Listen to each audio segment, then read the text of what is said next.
पृथ्वी का राजा अधिरस पूरे ब्रह्मांड पर राज्य करने की इच्छा रखता था। उसने धृष्टता से कई लोगों पर अपना अधिकार प्राप्त किया था, परंतु अभी तक वो नागलोक में प्रवेश नहीं कर पा रहा था। एक दिन, महारानी, कितने वर्ष हो गए हैं, परंतु आज तक मैं नागलोक पर अपना आधिपत्य स्थापित नहीं कर पाया हूँ। नागलोक पर राज्य स्थापित करना ये मेरा केवल स्वप्न नहीं है, ये मेरे पूर्वजों की इच्छा है कि नागलोक से प्रतिशोध लेने के लिए उन पर हमें राज्य करना है। परंतु स्वामी, आप और कितना प्रयत्न करेंगे? आप नागलोक को छोड़कर बाकी लोगों पर संतुष्ट नहीं रह सकते। नहीं, एक क्षण के लिए मैं दूसरे किसी लोक को छोड़ने का विचार कर सकता हूँ, परंतु नागलोक को नहीं। चाहे मुझे कितने भी प्रयत्न करना पड़े और कितने भी वर्ष प्रतीक्षा करनी पड़े, फिर भी मैं नागलोक को नहीं छोड़ूंगा। यदि नागलोक पर राज्य स्थापित करने से पहले मेरी मृत्यु हो गई तो मैं अपने पुत्र को नागलोक पर राज्य करने को कहूंगा, परंतु उनसे प्रतिशोध लेकर रहूंगा। इसका अर्थ है कि आप हमारी अगली पीढ़ी में भी ये प्रतिशोध का विष भर देंगे? अवश्य, आने वाली पीढ़ियों को भी ये पता चलना चाहिए कि हमारा मित्र कौन है और शत्रु कौन। महारानी चुप हो जाती हैं। कुछ दिनों के बाद अधिरस को मंत्री से पता चलता है कि राज्य से थोड़ी दूर असुर के गुरु आए हैं। फिर, महाराज, मुझे जानकारी प्राप्त हुई है कि असुर गुरु कुछ दिनों के लिए हमारे राज्य की सीमा में आए हैं और उनके पास कई प्रकार की सिद्धियां हैं। यदि आप उनका अनुग्रह कर लेंगे तो आपको नागलोक का राज्य प्राप्त हो सकता है। मैं कल ही जाकर उनसे भेंट करता हूँ। नहीं महाराज, आप ऐसे ही उनसे नहीं मिल सकते। उनका अनुग्रह लेने के लिए पहले आपको उनकी आराधना करनी पड़ेगी। जब वो आपकी आराधना से प्रसन्न हो जाएंगे तभी वो आपको दर्शन देंगे। मंत्री, नागलोक को प्राप्त करने के लिए मैं कितनी भी कठोर आराधना करने के लिए तैयार हूँ। अगले दिन महाराज अधिरस जहाँ पर असुर गुरु जी का निवास था वहाँ आते हैं और लगातार 7 दिनों तक उनकी आराधना करते हैं। असुर गुरु उनसे प्रसन्न हो जाते हैं और बोलो पुत्र, क्या प्राप्त करना चाहते हो मुझसे? इतने दिनों तक मेरी आराधना करने का क्या तात्पर्य है? गुरुजी, मुझे नागलोक पर अपना राज्य स्थापित करना है। कई वर्षों से मैं नागलोक पर राज्य स्थापित करने का प्रयत्न कर रहा हूँ, परंतु मैं नागलोक में प्रवेश भी नहीं कर पा रहा हूँ। और कर भी नहीं पाओगे। नागलोक के नागराज ने अपने लोक को एक सुरक्षा कवच में बंदिस्त किया है। कोई भी सरलता से उस लोक में प्रवेश नहीं कर सकता। इसका अर्थ है कि मैं कभी नागलोक का स्वामी नहीं बन सकता? बन सकते हो, परंतु तुम्हें कुछ और वर्ष प्रतीक्षा करनी पड़ेगी। गुरुजी, कृपया मुझे विस्तार से बताइए कि मुझे क्या करना होगा। पुत्र, तुम्हारे पूर्वज और नागलोक में पहले से ही शत्रुता है। तुम्हारे पूर्वजों ने भी नागलोक पर राज्य स्थापित करने हेतु कई नागों की हत्या की थी। इसका प्रतिशोध लेने के लिए नागों ने भी तुम्हारे पूर्वजों को डसकर उनकी मृत्यु की थी। फिर नागराज ने सब नागों को अपने लोक में ले जाकर नागलोक को सुरक्षा कवच में बांध दिया।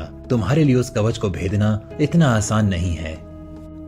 गुरुजी, उसी के लिए तो आपके पास आया हूँ। मैं तुम्हें एक मंत्र देता हूँ। तुम नागलोक के द्वार पर जाकर उस मंत्र का 3 बार पठन करो। उस मंत्र के पठन के बाद नागलोक का द्वार खुल जाएगा, परंतु तुम सीधे नागराज से मिलने नहीं जा सकते। नागलोक पर राज्य स्थापित करने के लिए तुम्हें एक पुत्र की प्रतीक्षा करनी पड़ेगी।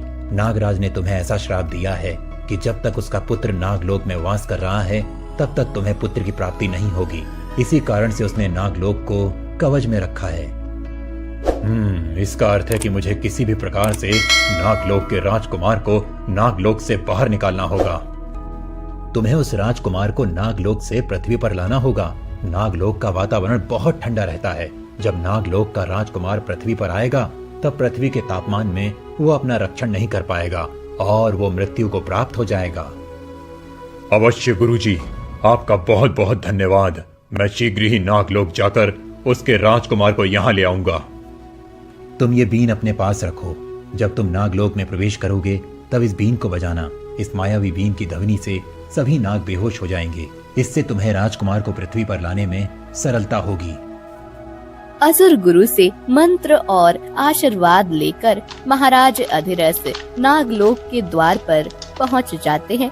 नागलोक के द्वार पर पहुंचकर अधिरस गुरु जी ने दिए हुए मंत्र का 3 बार पठन करते हैं और उनके लिए नागलोक का सुरक्षा कवच टूटकर उसका द्वार खुल जाता है। सैनिकों, अधिरस यहाँ पहुँच चुका है। सुरक्षा कवच टूटने का आभास हो रहा है। शीघ्र जाकर उसे द्वार पर ही रोक लो। किसी भी स्थिति में अधिरस राजकुमार तक नहीं पहुँचना चाहिए। सैनिक द्वार के पास आते ही अधिरस उस मायावी बीन को बजाने लगता है। उस मायावी बीन की आवाज से सभी सैनिक बेहोश होकर गिर जाते हैं। अधिरस भीतर आ जाता है। अधिरस, तुम यहाँ तक पहुँच तो गए हो, परंतु मेरे पुत्र तक नहीं पहुँच सकते। तुम्हारे सुरक्षा कवच को भेद कर मैं यहाँ तक पहुँचा हूँ, फिर भी तुम्हें अब भी ये लगता है कि मैं तुम्हारे पुत्र तक नहीं पहुँच सकता। ये तुम्हारा भ्रम है नागराज। आज किसी भी प्रकार से मैं राजकुमार नागेश्वर को यहाँ से लेकर जाऊंगा और तुम भी नहीं रोक पाओगे मुझे। नागराज अधिरस पर आक्रमण करने आता है। तभी अधिरस मायावी बीन बजाता है। नागलोक में सभी बेहोश हो जाते हैं। अधिरस 5 साल की राजकुमार को नागलोक से लेकर पृथ्वी पर पहुंच जाता है।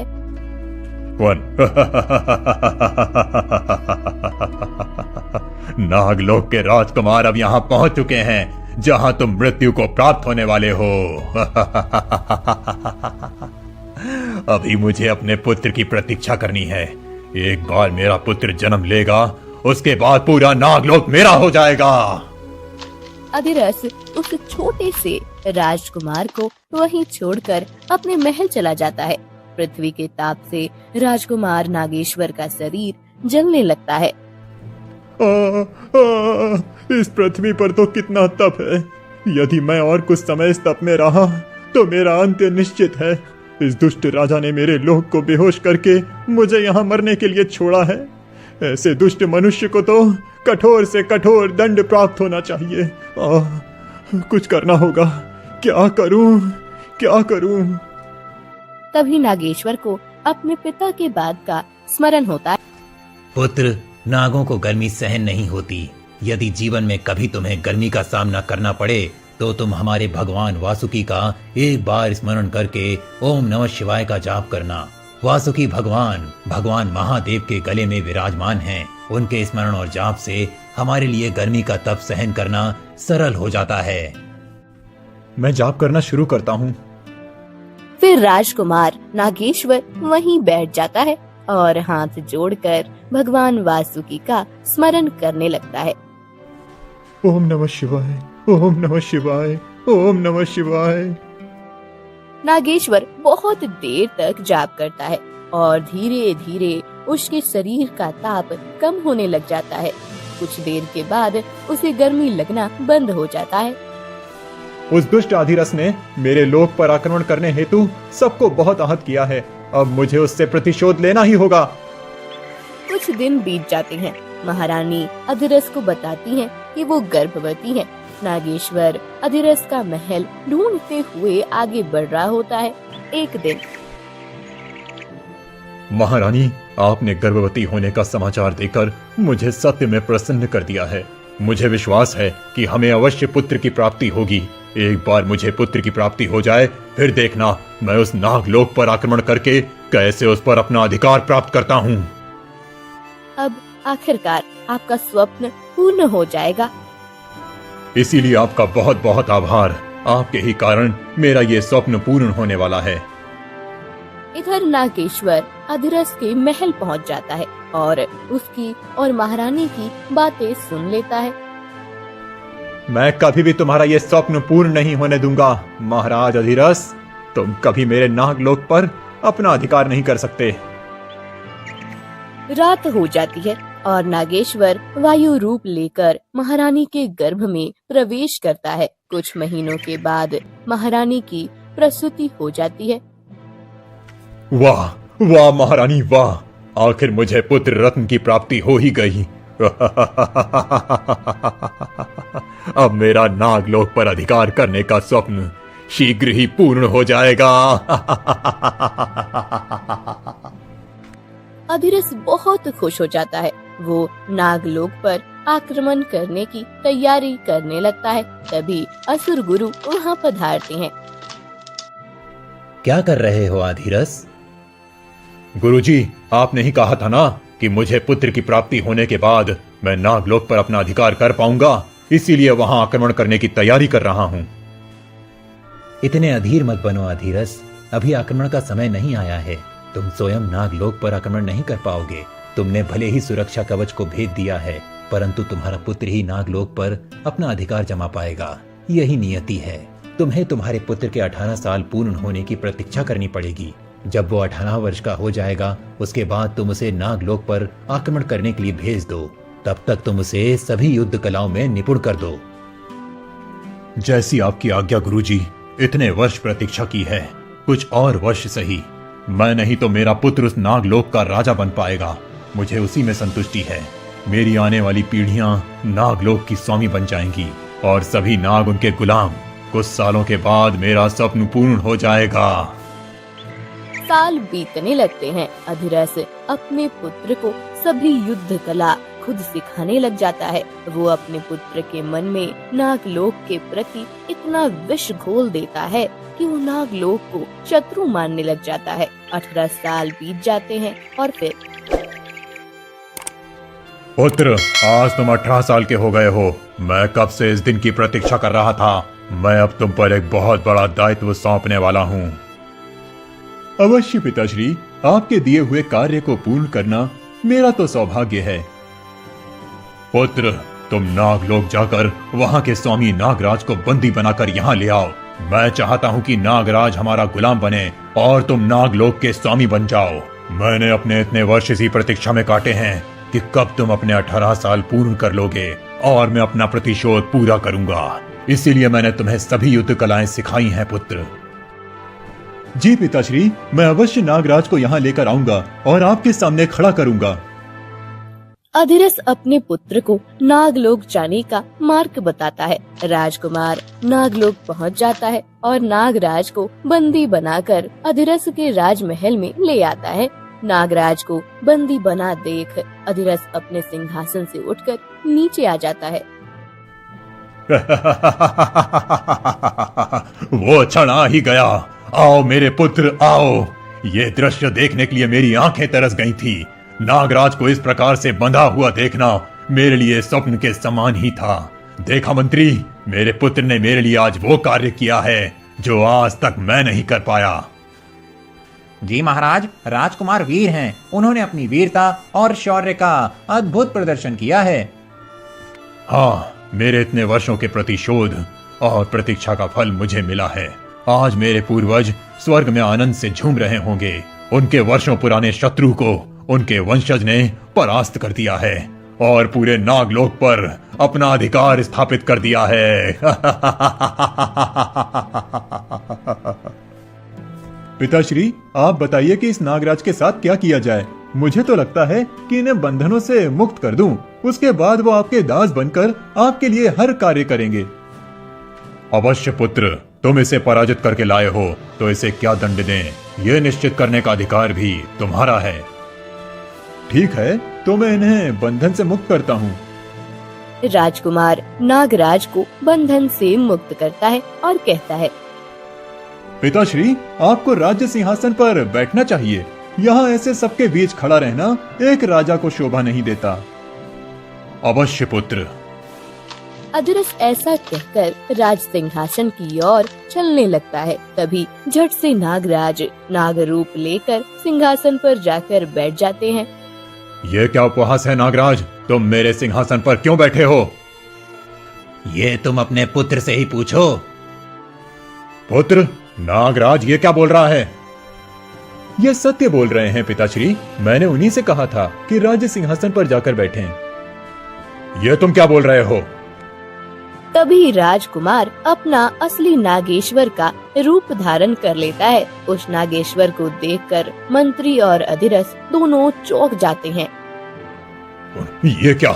ये तो नागेश्वर है। हाँ महाराज अधिरस, ये मेरा पुत्र नागलोक का राजकुमार नागेश्वर है, जिसे तुम छल से पृथ्वी पर लेकर आए थे। परंतु ये कैसे संभव है? नागेश्वर की तो मृत्यु हो गई थी। आप इस भ्रम में थे महाराज अधिरस कि मेरी मृत्यु हो गई है। वास्तव में मेरी मृत्यु हुई नहीं थी। जब आप मुझे छोड़कर चले गए थे तब मुझे अपने पिताश्री की एक बात का स्मरण हुआ था। उन्होंने कहा था कि जब भी तुम्हें आवश्यकता से अधिक ताप सहना पड़े तब तुम भगवान वासुकी का स्मरण करके ओम नमः शिवाय का जाप करना। मैंने वैसे ही किया और मेरे प्राणों की रक्षा की। परंतु आप अपने अहंकार में इतने अंधे हो गए थे कि आपने एक बार भी देखने की कोशिश नहीं की कि मैं सत्य में मर गया हूँ या नहीं। फिर मैंने वायु रूप लेकर महारानी के गर्भ में प्रवेश किया और आपका ही पुत्र बनकर जन्म ले लिया। परंतु मैं कभी भी आपको इस उद्देश्य में सफल नहीं होने देना चाहता था। नहीं, ये नहीं हो सकता। सैनिकों, बंदी बना लो इस नागेश्वर को और नागराज को। दोनों को अभी अग्नि में भस्म कर दो। कोई नहीं आएगा महाराज अधिरस। आपके सभी सैनिकों को हमारे सैनिकों ने बंदी बनाया है। यहाँ आपके और आपके मंत्री के सिवा और कोई नहीं है जो आपके पक्ष में हो और आपके लिए हमें बंदी बनाए। नागेश्वर की बात सुनकर अधिरस अपना सर पकड़ लेता है। नागेश्वर के सैनिक अधिरस को बंदी बनाकर कारागार में डाल देते हैं। नागराज नागेश्वर को अधिरस के राज्य का राजा बनाकर खुद नागलोक लौट जाते हैं।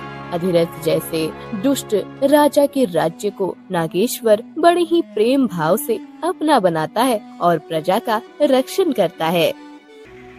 सुकताल ग्राम में रहने वाला लकड़हारा सुदेश लकड़ी तोड़ने वन में गया था। वन में आकर उसने देखा परंतु उसे मनचाही लकड़ी नहीं मिल रही थी। बहुत देर ढूंढने के बाद सुदेश घर वापस जाने लगता है। तभी उसके सामने से बबूल लकड़हारा आता है। उसके हाथ में बहुत सारी लकड़ियाँ थी। क्यों सुदेश, आज भी खाली हाथ जा रहे हो हमेशा की तरह? मनचाही लकड़ी नहीं मिल रही है। यहाँ कुछ लकड़ियाँ हैं, गीली हैं, तो कुछ पहले से कटी हुई हैं। तुम सब मुझसे पहले आकर लकड़ियाँ तोड़कर ले जाते हो। अरे ये वन किसी के हक का नहीं है। जो पहले आता है उसे ज्यादा लकड़ियाँ प्राप्त होती हैं। तुम तो हमेशा देर से आते हो और खाली हाथ लौट कर जाते हो। बबूल सुदेश का मजाक उड़ाकर चला जाता है। सुदेश अपने घर लौटता है। घर पर उसकी पत्नी वनीता और बच्चे उसकी राह देख रहे थे। सुदेश को देखकर, आ गए आप? अरे वाह, आपके यहाँ खाली है, मतलब सब लकड़ियाँ बिक गई। कितने पैसे मिले? अरे काहे के पैसे? लकड़ियाँ बिकने के लिए लकड़ियाँ मिलनी भी तो चाहिए ना। इसका मतलब आज भी लकड़ियाँ नहीं मिली? अरे हम तो आपकी राह देख रहे थे, ये सोचकर कि आप पैसे लेकर आएंगे तो खाने का कुछ सामान लाकर हम आज पेट भर कर खाना खा पाएंगे। क्या करूं, आज भी लकड़ी नहीं मिली। सब लोग मुझसे पहले ही जाकर लकड़ियां तोड़ लेते हैं। मैं तो परेशान हो गया हूं। अब कल जाकर फिर देखता हूं। अगले दिन सुबह जल्दी उठकर सुदेश लकड़ी काटने जाता है। तब भी वो देखता है कि लकड़ियां पहले से कटी हुई हैं। अरे ये क्या, आज मैं इतनी जल्दी आया हूं फिर भी लकड़ियां किसी ने काट ली हैं। सुदेश सोच ही रहा था कि तभी उसने देखा कि सोहन नाम का एक लकड़हारा लकड़ियों की बड़ी गद्दी बनाकर ले जा रहा था। अरे सोहन, तुमने इतनी सुबह इतनी सारी लकड़ियां काट ली? अरे भाई सुबह नहीं, मैं तो रात में ही वन में आकर लकड़ियां तोड़ता हूँ। सुबह तो बाकी लकड़हारे भी आते हैं ना, फिर हमें अपनी मनचाही लकड़ी नहीं मिलती। जो भी बची हुई होती है उनमें से ही कुछ लकड़ियां तोड़कर ले जानी पड़ती हैं। तुम सही कह रहे हो भाई। मुझे तो लगता है कि मेरे नसीब में ये लकड़ियां काटना है ही नहीं। पता नहीं आगे गुजारा कैसे करूंगा। सोहन भाई, एक काम कर सकते हो सके तो कुछ लकड़ियां मुझे दे दो, मेरा भी काम हो जाएगा। अरे सुदेश, मैं तुम्हें लकड़ियां दे देता, परंतु मेरी भी मजबूरी है। इन दिनों मुझे बहुत पैसों की जरूरत है, नहीं तो मैं तुम्हें जरूर लकड़ियां दे देता। सोहन की बात सुनकर सुदेश मायूस होकर जाने लगता है। सोहन धीमे से कहता है, बड़ा आया मुफ्त की लकड़ियां मांगने वाला। अरे मैं यहाँ रात भर जाग कर लकड़ियां काटता हूँ और इतनी मेहनत के बाद इसे आधी लकड़ियां दे दूं मैं। सोहन भी अपने रास्ते चला जाता है। ऐसे ही दिन बीत जाते हैं।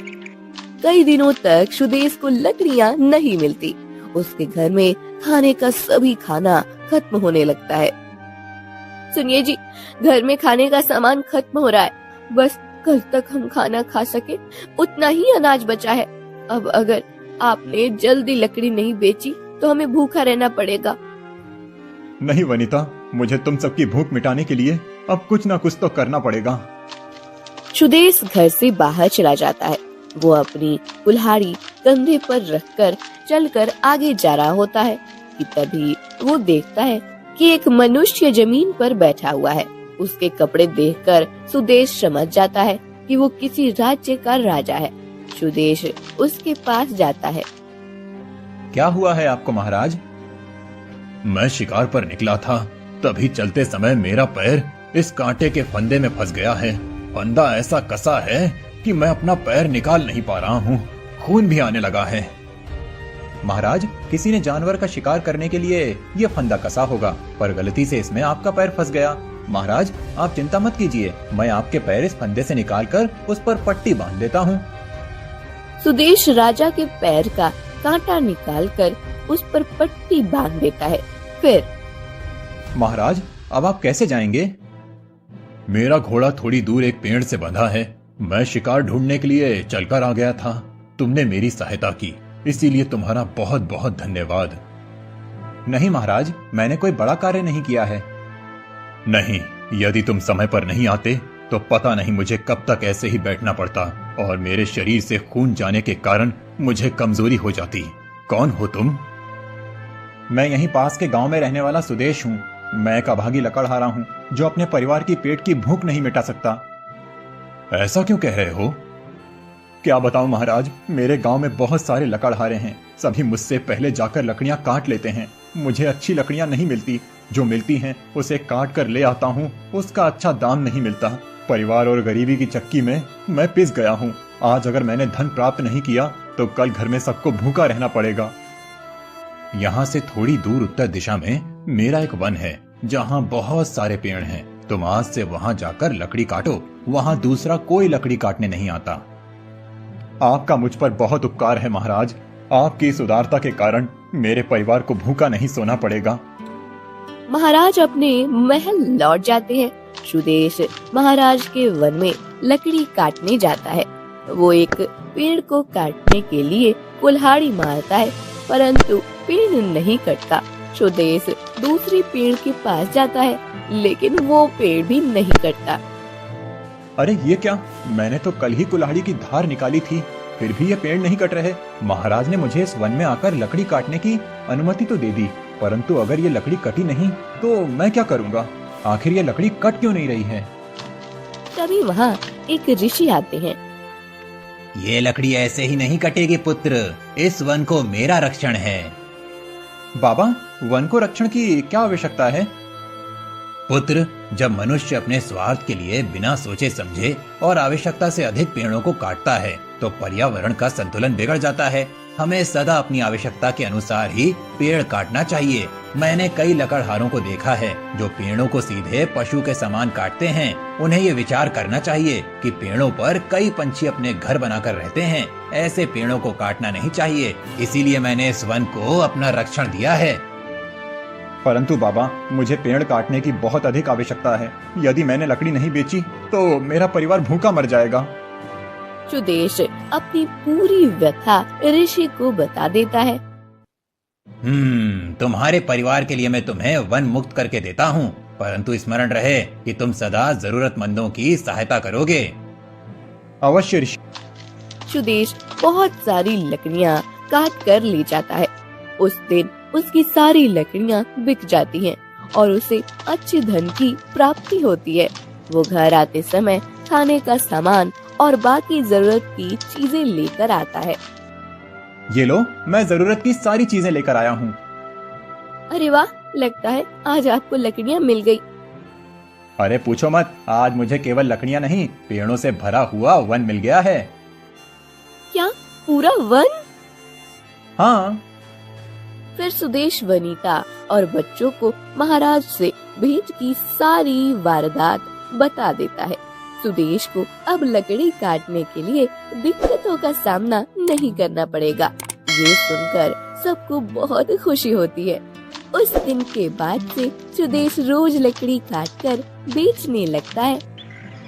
एक दिन वनिता, मैं विचार कर रहा हूँ कि लकड़ी की बजाय हम इसका कोयला बनाकर बेचें। कोयले का मूल्य लकड़ी से ज्यादा होता है। कोयला बेचने से हमें ज्यादा लाभ होगा। जी, आपको जो ठीक लगे आप कीजिए। अगले दिन से सुदेश वन से लकड़ी लेकर उसे जलाकर उसके कोयले बनाकर बेचने लगता है। कोयले बेचकर सुदेश को 4 गुना ज्यादा मूल्य मिलता है। वनिता, ये देखो, आज कितने धन की प्राप्ति हुई है मुझे। मेरी कोयला बेचने की योजना काम कर गई। अब मैं ज्यादा लकड़ियाँ काट कर घर के पीछे लाकर रखता हूँ, फिर उसका कोयला बनाने में आसानी होगी। सुदेश अब ज्यादा लकड़ियाँ काटकर उसके कोयले बनाकर रखने लगता है। उसके कोयले को अच्छा मूल्य मिलने लगता है और सुदेश को अच्छे धन की प्राप्ति होने लगती है। सुदेश छोटे घर को तोड़कर बड़ा घर बना लेता है। उसकी तरक्की देखकर सब लोग आश्चर्य से भर जाते हैं। देखा तुमने वनिता, ये सब वही हैं जो मेरा मजाक उड़ाया करते थे और आज मेरी तरक्की देखकर सबकी आंखें चमक गई हैं। कुछ दिनों के बाद गांव में बारिश हो जाती है। जब लकड़हारे वन में लकड़ी तोड़ने जाते हैं तब सभी लकड़ियां गीली होती हैं। लगातार 8 दिन बारिश बरसती है और सभी लकड़हारे गिल्ली लकड़ियों को देखकर धरे के धरे रह जाते हैं। फिर अरे बबलू, सुदेश के पास तो बहुत सारी लकड़ियां होती हैं, वो हमारी मदद कर सकता है। क्यों ना हम उससे जाकर मिलें? हाँ, तुम कहे तो सही रहे हो, पर क्या वो हमारी मदद करेगा? वो तो अब उससे मिलने के बाद ही पता चलेगा।